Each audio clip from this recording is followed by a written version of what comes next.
Comienzo a grabar. Bien, el último tema que tenemos está relacionado con el registro contable del efectivo.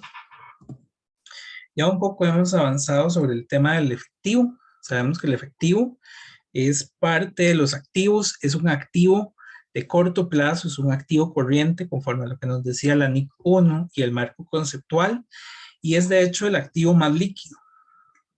Lo vamos a llevar o registrar en el estado de situación financiera, en la parte de activo corriente, y esta parte es muy importante. Es un dinero que siempre está disponible de forma inmediata y sin restricción.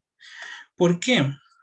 Porque resulta que el efectivo son billetes, monedas, cuentas corrientes, cheques y metales preciosos, ¿verdad? Más o menos, estos son los elementos que yo tendría en efectivo. Si alguno de ellos no está disponible de forma inmediata, entonces ya no es el activo más líquido, no es un activo corriente, y lo tendríamos que clasificar en algo diferente al efectivo.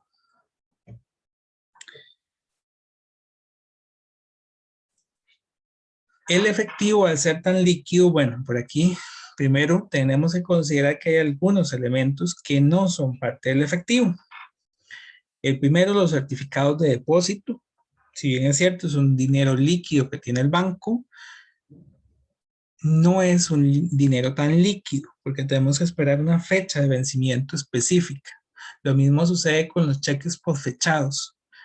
Los sobregiros bancarios tampoco es un dinero que yo tengo, es más bien una línea que me brinda el banco.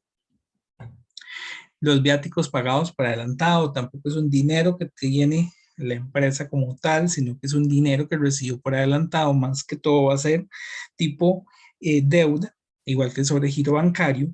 Y finalmente los timbres o estampillas de correo, todos estos timbres que tenemos que comprar para certificaciones o para envíos de paquetes o algunos otros trámites administrativos, tampoco podemos considerarlos como parte del efectivo. Y como mencionaba al inicio, el efectivo es el activo más líquido y es muy fácil de ser sustraído. Por eso es que se acompaña de una serie de controles. Es de las partidas que más controles tiene porque es demasiado líquido. Un billete está y en cualquier momento alguien podría tomarlo y pues el billete no tiene un dueño, ¿verdad? Entonces es muy fácil de ser sustraído. El control interno relacionado con el efectivo va a estar en tres funciones. Primero, para evitar errores. Algo que vamos a ver más adelante en esta presentación es que si uno trabaja mucho con los números, hay un problema que sufren muchos contadores y es que invierten los números, por ejemplo, que las cantidades son muy parecidas y que de hecho ustedes lo han vivido en algunos de los exámenes. La cantidad es muy parecida y uno casi no detecta que hay una diferencia. Esos errores tenemos que intentar eliminarlos. En la vida real, la persona que hace el registro del efectivo va a tener una segunda persona que le revise los registros y otra persona que se los apruebe. Eso va a estar primeramente enfocado en la eliminación de errores. Por otra parte, también para evitar el fraude y el robo. Si ustedes tienen tienen más de una persona en esa función, van a poder tener ese contrapeso, ¿verdad? Si la persona es la que se encarga de hacer básicamente todas las partes del proceso, va a ser muy fácil para él realizar el fraude o realizar el robo. Pero si hay más de una persona involucrada, ya es un poco más difícil porque la persona, si bien es cierto, puede ser que tenga la oportunidad, siempre va a tener un control en otra persona que realice su trabajo.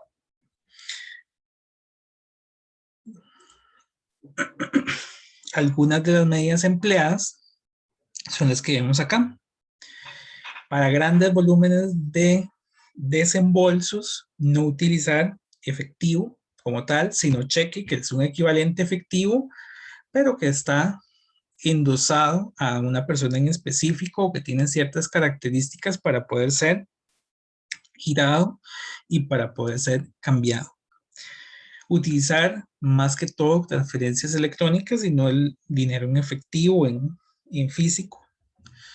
Realizar conciliaciones de las cuentas, que lo vamos a ver en la presentación de hoy, que es básicamente realizar una revisión para que todo concuerde. Realizar la segregación de funciones que les mencionaba anteriormente. Realizar recuentos del dinero, más que todo cuando tenemos el dinero en efectivo, lo que se conoce mucho como los arqueos. La entrega de comprobantes y depositar en forma diaria. Todo esto es para evitar que se genere esa oportunidad de sustraer el dinero. Reitero, porque es muy líquido y por tanto es muy susceptible a que algo se presente. Bien, esto a manera de lo que es el efectivo. ¿Tenemos claro lo que es el concepto de efectivo? ¿Alguien tiene alguna consulta con respecto a la partida como tal? Y la tenemos que concebir como dinero, básicamente, ¿verdad? Billetes, monedas, cuentas bancarias.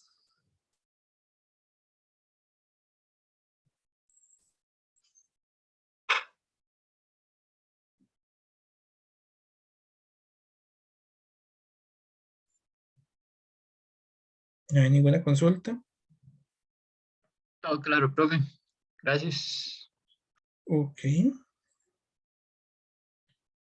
Em, los dos controles más importantes que mencioné van a ser de estos que tenemos aquí, la conciliación y el recuento de dinero o arqueos de las cajas chicas de la empresa. Ya que los otros, que son los cheques, las transferencias electrónicas, la segregación de funciones, la entrega de los comprobantes y el depósito en forma diaria, más que todo, van a obedecer a una estructuración interna de la empresa. Por ejemplo, en el caso de los cheques generalmente hay un encargado de girar los cheques, de hacerlos y otro de aprobarlos. Eso no lleva pues algún componente contable en su generación, pero en el caso de la conciliación bancaria y del recuento del dinero, sí participan contadores. El primero que vamos a ver son las cajas chicas. La caja chica va a ser un fondo de dinero que tiene la empresa para gastos menores, aunque hay empresas que pues, no tienen el concepto de gasto menor, sino que tienen el efectivo para cualquier situación que se presente. Si vamos al concepto como tal, es para gasto menor, es efectivo, puramente tienen que ser billetes y monedas.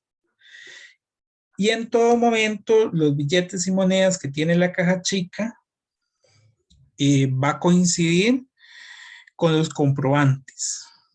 Me explico. Si la caja chica es por 200,000 colones y ya se han gastado los 200,000 colones, tenemos que tener comprobantes de compras o de pagos por los 200,000 colones exactos. Por esto es que se hace o se asigna a un encargado al fondo de caja chica. De manera tal que este sea el que vaya girando el dinero y vaya guardando los comprobantes. Cuando esta persona ya ha utilizado el dinero, va a integrar los comprobantes y se le va a reintegrar el dinero en efectivo, de forma tal que siempre tiene el mismo monto para ir pagando los gastos menores que se presenten. Gastos menores nos estamos refiriendo, por ejemplo, que la empresa ocupaba tinta para las impresoras y entonces es una emergencia y le ocupamos mandarlo a comprar rápidamente a algún lugar cercano o, ¿verdad? Hay que hacer una compra de emergencia, tiene que ser algo muy rápido y por tanto, y también es en pequeñas cantidades, nos que vamos a comprar montones del producto, de forma tal que no sería viable ni generar un cheque ni una transferencia porque el monto es muy pequeño y el nivel de urgencia es bastante. Con el reembolso, entonces, yo entrego los comprobantes y me dan el dinero. ¿Quién debería hacer el reembolso?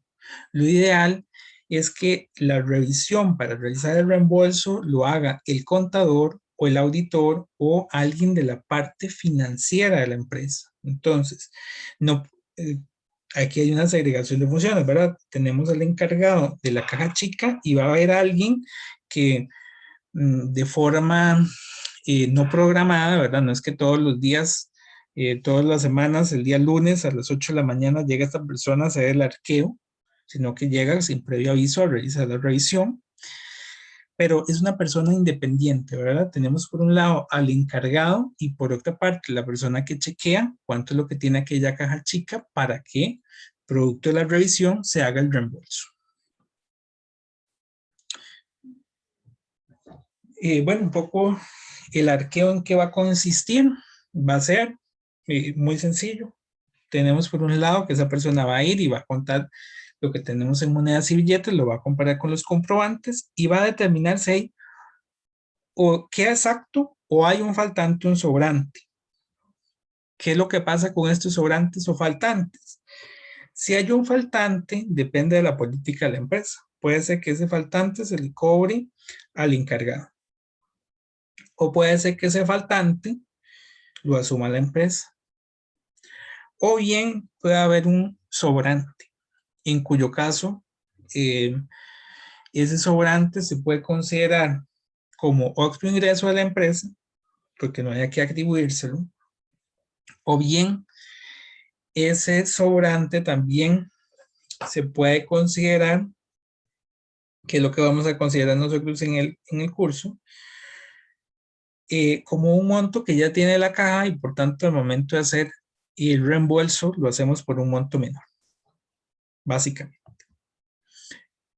Arqueo y reembolso están pues ligados, pero no necesariamente. El arqueo es la revisión del monto que tiene la caja y el reembolso es, ok, después de esa revisión, entregar el monto en efectivo a la parte correspondiente, ¿verdad? Al encargado. Bien, no sé si hasta aquí tenemos alguna consulta.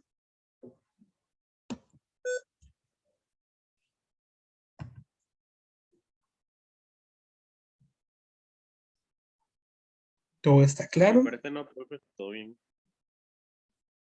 Bien. Vamos a continuar entonces.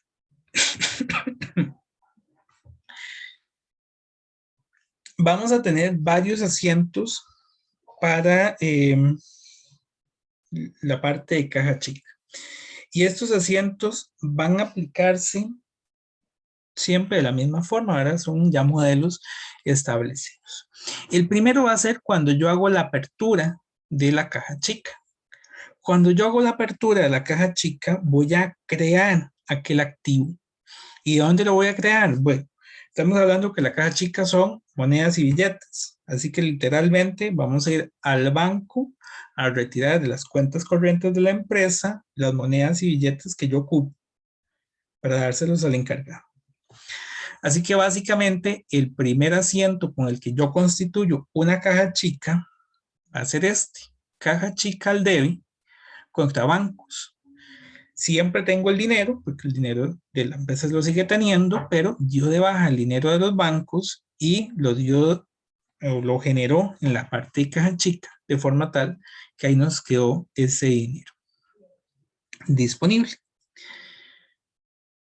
Puede ser que conforme vaya pasando el tiempo se vaya considerando que ese fondo de caja chica tiene que aumentarse o disminuirse. No sé, puede ser que el fondo que mencionaba anteriormente se generó por 200,000 colones, pero de todos los meses se ha visto que con 200,000 colones no alcanza, se ocupa tal vez 300,000 colones. Entonces, bajo ese escenario, podríamos hacer en cualquier momento un aumento de caja chica, que es este primer asiento que tenemos acá. Igual que en el asiento de generación de la caja chica contra bancos. Doy de baja la cuenta bancaria, porque voy al banco, retiro el dinero y lo traigo a la empresa en efectivo.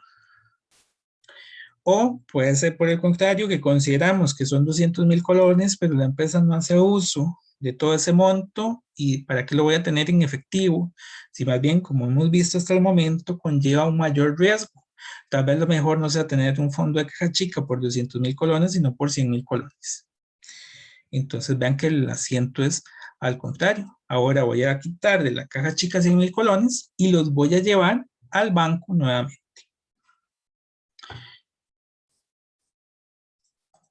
Esto es la constitución del fondo, el aumento y la disminución.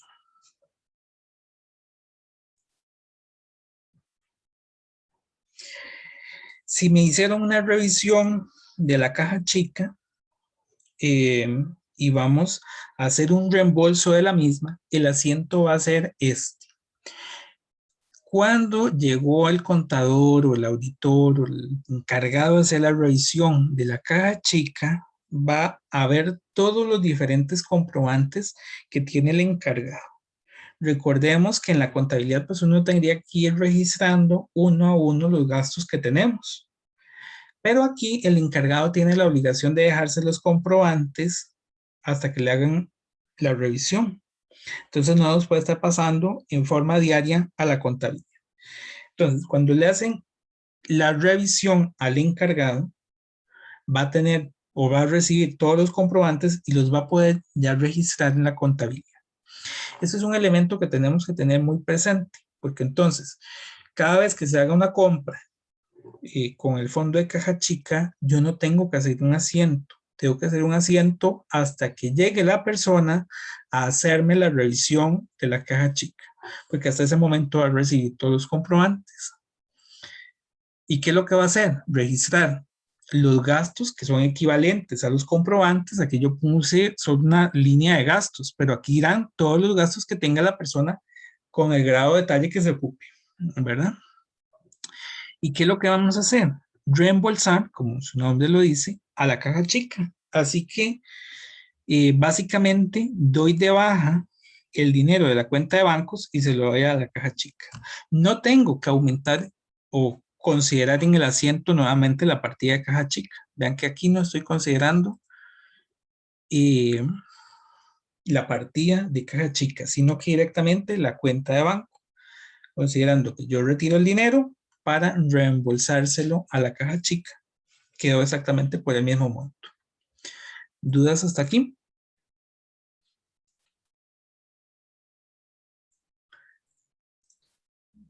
Todo en orden. Ok. Por ahí hay alguien que tiene la cámara prendida para que lo tengan en cuenta. Otro elemento que vamos a tener es cuando yo hago el arqueo, ¿verdad? Y hay un faltante o un sobrante. El asiento anterior, vean que muy bonito, ¿verdad? Yo llego, hago la revisión, el arqueo, y todo me coincidió, los comprobantes me coincidieron con lo que la diferencia, se reembolsó y todo quedó perfecto.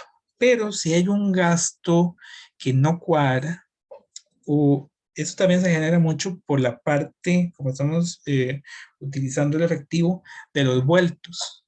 Se envía a alguien a hacer la compra y trae el vuelto, y entonces ahí es donde se puede generar muchos de estos faltantes o sobrantes.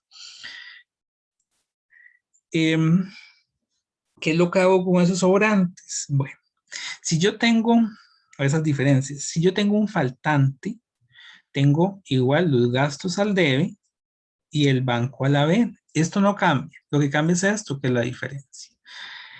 Si los gastos son menores a lo que le falta a la caja chica, es un faltante.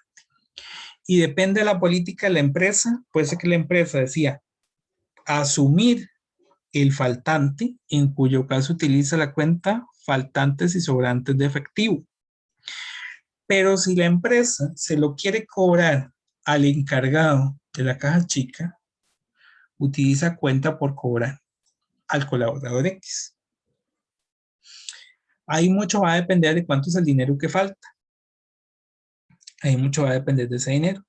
Entonces, depende de la política y del monto que esté faltando.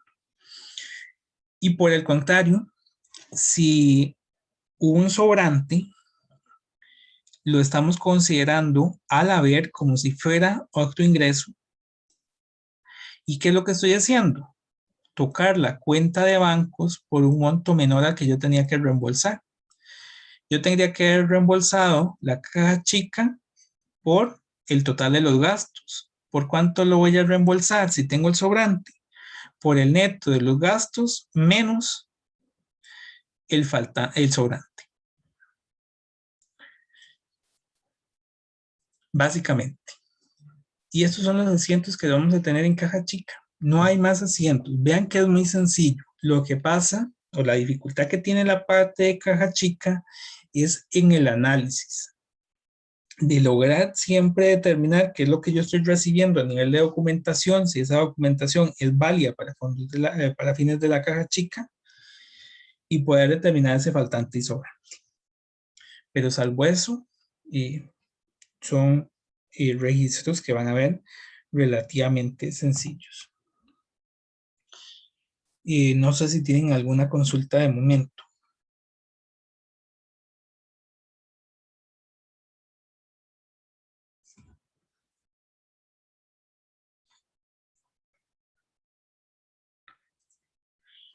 Si no, pasaría al segundo tema, que es el que es un poco más complicado, la conciliación bancaria. En el caso de la caja chica, vean que lo que yo voy a corroborar son los comprobantes que tiene el encargado del monto que está aprobado para la caja chica y que se le dio a él en efectivo.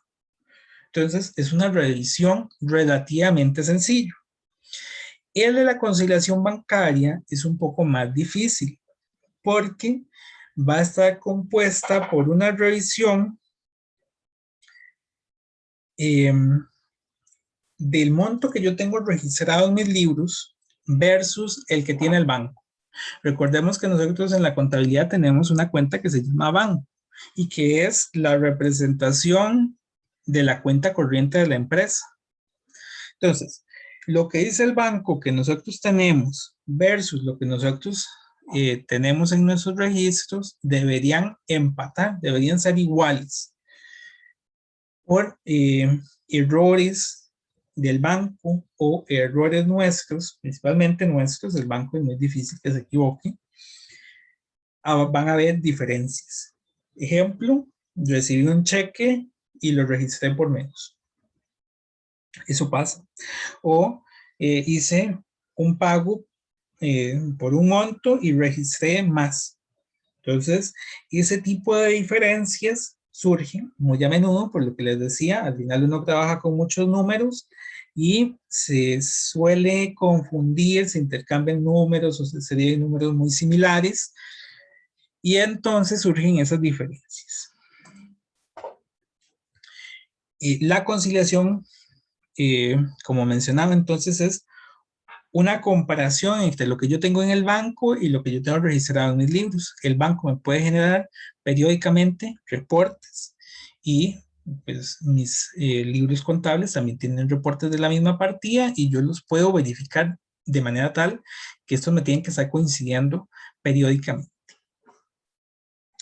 Y como muestra aquí, la conciliación es si yo encuentro una diferencia, tengo que explicar esa diferencia. Es decir, si en el banco el monto eran 5,000 y en libros yo tengo 4,900, la diferencia de 100 yo tengo que determinar por qué fue.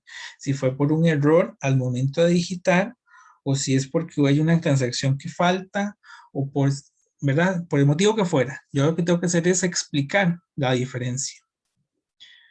Es un reporte más que se presenta.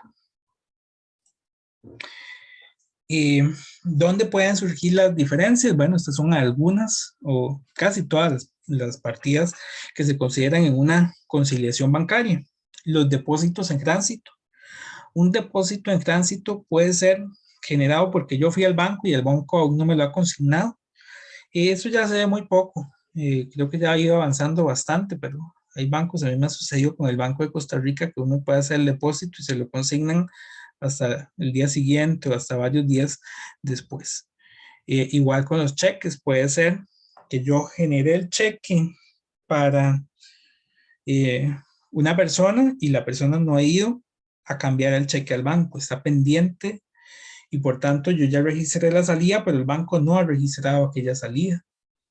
Las notas de débito del banco por servicios bancarios que nos hayan cobrado o las notas de crédito por los intereses que recibimos,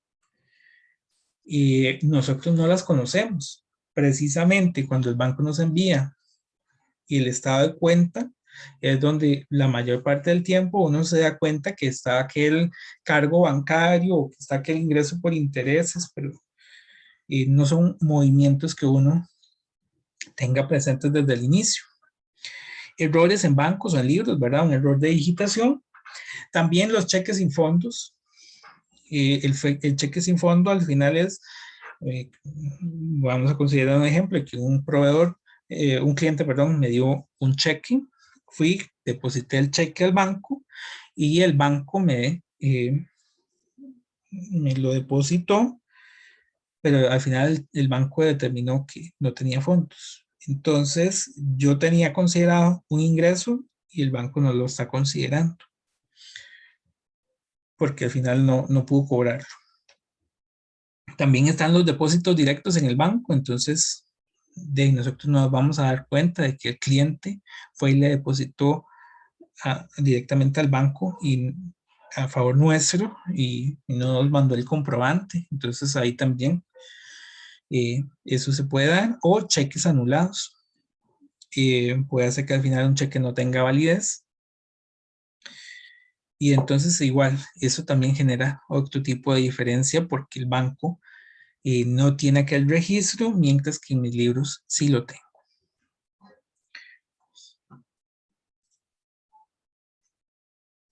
Por otra parte, vamos a considerar que hay 4 tipos de conciliación bancaria.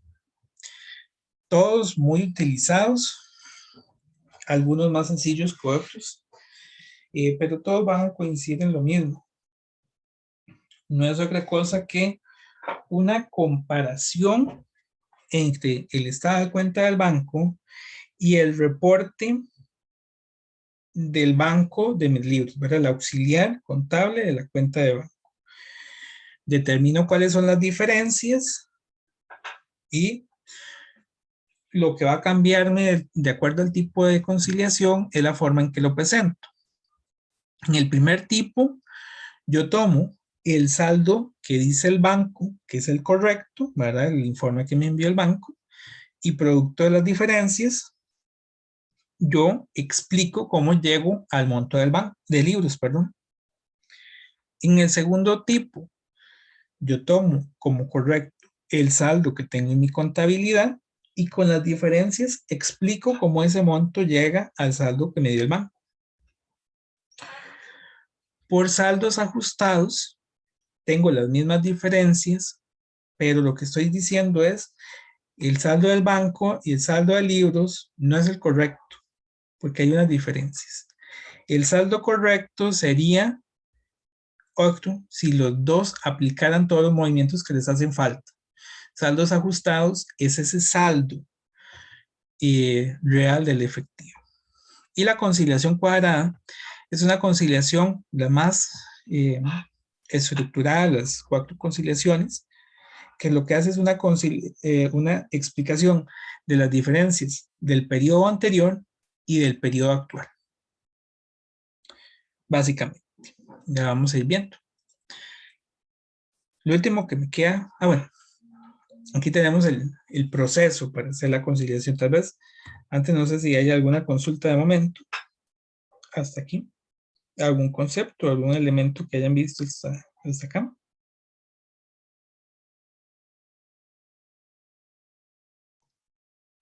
Todo bien, profe.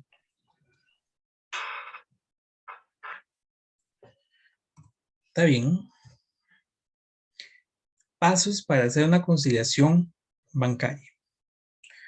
Esos pasos básicamente es para ir determinando esas diferencias. El primero es comprobar los depósitos. ¿Qué es comprobar los depósitos? Ver todos los depósitos que dice el banco que hay versus todos los depósitos que yo tengo en la contabilidad.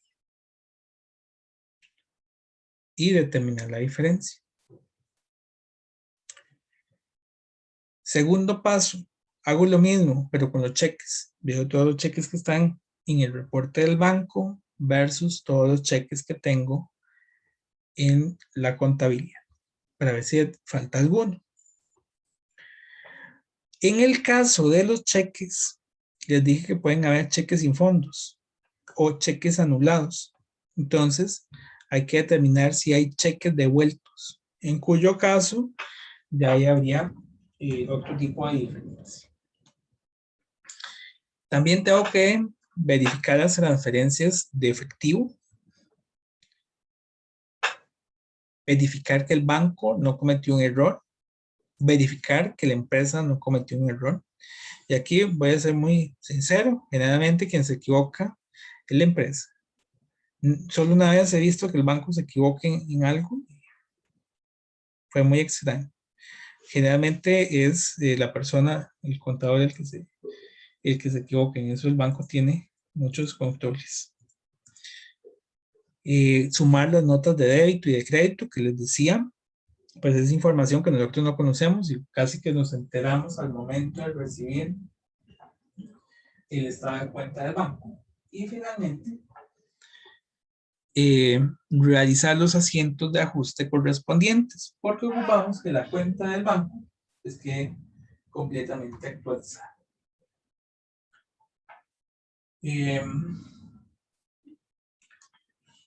Ok. ¿Cómo se hace estos informes de conciliación? Bueno, ahorita los vamos a ver ya en detalle, pero vean, básicamente este es el formato.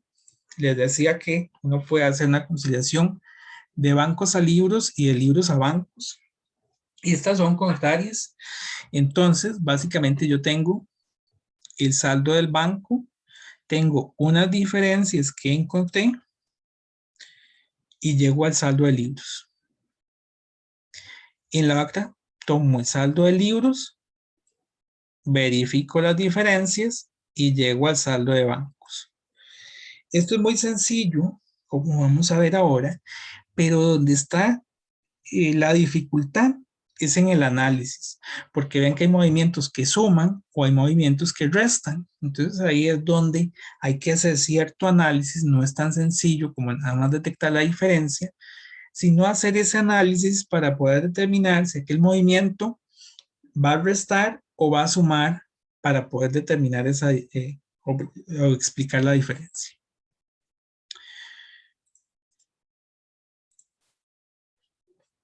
El tercer tipo, que era la conciliación por saldos ajustados, es esta. Estamos considerando que ni el saldo del banco ni el saldo del libro es el correcto, sino que todas las diferencias que yo encuentro se las asigno o al banco o a libros, de forma tal que llego a un único monto, que estos dos montos son iguales, pero es el saldo correcto. Estoy diciendo, el saldo del libro está malo porque le falta esto. Si yo le agrego eso, este es el monto. Y al saldo del banco tampoco está bien, le falta esto. Si yo lo agrego, este es el saldo que deberían dar bancos. Y esos dos montos deberían estar exactamente iguales.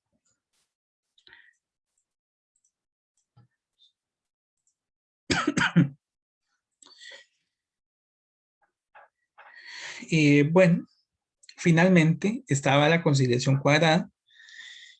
La conciliación cuadrada, les decía que es hacer varias conciliaciones al mismo tiempo, una conciliación del periodo pasado, una conciliación del periodo actual, hacerla por saldos ajustados y por tanto nos dice la teoría que para hacer esta tengo que conciliar los saldos iniciales, los saldos finales, conciliar las entradas y las salidas. Vean que se hacen 4 conciliaciones de saldos iniciales, saldos finales, entradas y salidas, por eso se llama conciliación cuadrada. Y básicamente, una vez que ya yo tengo conciliados los 4 elementos, aplico la ecuación contable que vemos acá, que el saldo inicial, que ya está conciliado, más las entradas, menos las salidas, me tiene que dar igual al saldo final, y hago lo mismo para libros, y resulta que estos dos tienen que ser exactamente iguales. Esta es la conciliación más exacta, porque vean que conciliamos todos los diferentes elementos de la empresa. Y este sería el formato. Vean que tenemos una columna por cada uno de los elementos que tengo que conseguir. Saldo inicial, entradas, salidas, saldo final, y está dividido en bancos y en libros. Y al final, el resultado de libros tiene que ser exactamente igual al resultado de bancos. Entonces, ella cuadra por todas partes que nosotros la realicemos. ¿Dudas hasta aquí?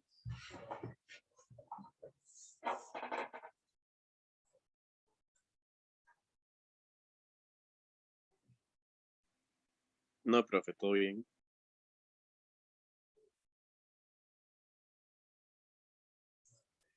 Está bien. Pues con esto básicamente finalizo la parte teórica. Vean que no es demasiada teoría, es poquita, pero vamos a ver que se traduce en algo un poco más complejo. Si no hay ninguna